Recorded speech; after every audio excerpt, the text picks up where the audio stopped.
Drama serial meme से मोहब्बत के आने वाली एपिसोड में आप देखेंगे कि शाहरुख जो है बदला लेने की आग में पागल हो चुका है। उससे सब्र ही नहीं हो रहा वो किस तरह रोशी को उसके किए की सजा दे। यहाँ पर वो अपनी माँ से बात करता है कि वो आए के घर वालों को कायल करें कि हम शादी जल्दी करना चाहते हैं क्योंकि आपने बाबा के पास कुवैत वापस आना है। इसलिए वो अपनी माँ को बातों में ले आता है और शाहरुख की माँ आय के घर जाकर भी कह देती है कि हमें जल्दी करनी है। यहाँ पर आय जो पहले तो शादी के लिए मान ही नहीं रही थी और जब उसे पता चलता है कि तलहा और सबिका की शादी होने वाली है तो वो गुस्से और जज्बातीपन में अपनी जिंदगी का बहुत बड़ा फैसला कर लेती है। रोशी अपने घर वालों को कहती है कि वो शादी के लिए तैयार है। रोशी के घर वाले जो उसे समझ ही नहीं पा रहे, एक पल में तो वो उस रिश्ते से इनकार कर देती है कि वो अभी अपनी स्टडी को टाइम देना चाहती है, तो दूसरे ही लम्हे वो शादी के लिए रजामंदी जाहिर कर देती है। वो घर वालों के सामने बहुत ही नॉर्मल रहने की कोशिश करती है, लेकिन घर वालों को रोशी का रवैया बिल्कुल भी समझ नहीं आ रहा। जब माहिर को ये बात पता चलती है कि रोशी ने शादी के लिए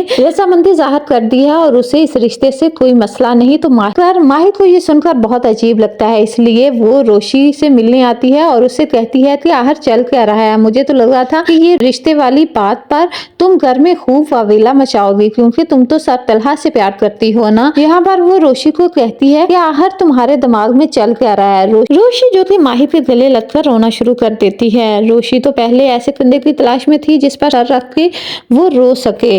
वो माहिर को कहती है कि वो उसकी मदद करे। यहाँ पर ये बात सुनकर माही काफी परेशान हो जाती है। तब वो उसे शाहरुख के बारे में सब बताती है। इससे पहले वो तलहा साहब के सामने अपनी इज्जत नफ्स खो चुकी है और अब वो अपनी नजरों में गिरना नहीं चाहती, इसलिए वो ये शादी करने के लिए तैयार है। ये बात माहिर को भी बहुत ज्यादा परेशान करती है। तो दूसरी तरफ आबद साहब मोहित को लेकर काफी ज्यादा परेशान होते हैं क्योंकि मोहित किसी सूरत भी सबिका को अपने घर में अपने सामने नहीं देख सकता। वो जब सबिका को अपने सामने देखता है मोहित बहुत ज्यादा परेशान हो जाता है। इसलिए आबद साहब मोहित को समझाते हैं कि मोहित, जिस तरह तुम्हारे माँ बाबा ने शादी की अपनी मर्जी से, इस तरह पाक को भी ये हक हासिल है कि वो अपनी रजामंदी से सबिका आने के साथ शादी कर सकते, लेकिन मोहित किसी सूरत भी ये कबूल करने को तैयार नहीं। इसलिए आबद साहब मोहित को लेकर काफी ज्यादा परेशान होते हैं और वो रोशी से बात करते हैं। जब वो रोशी को कॉल करते हैं तो उससे कहते हैं कि वो उससे मिलना चाहते हैं। यहाँ पर रोशी साफ अल्फाज में इनकार कर देती है कि वो उनके घर नहीं आ सकती। अगर वो मिलना चाहते हैं तो हम कहीं बाहर मिल सकते हैं। जब आबद साहब और रोशी बाहर मिलते हैं तो रोशी मोहित के बारे में उनसे पूछती है। तब आबद साहब उसे बताते हैं कि तूने शादी का फैसला कर लिया और इस दफा उसका फैसला अटल है।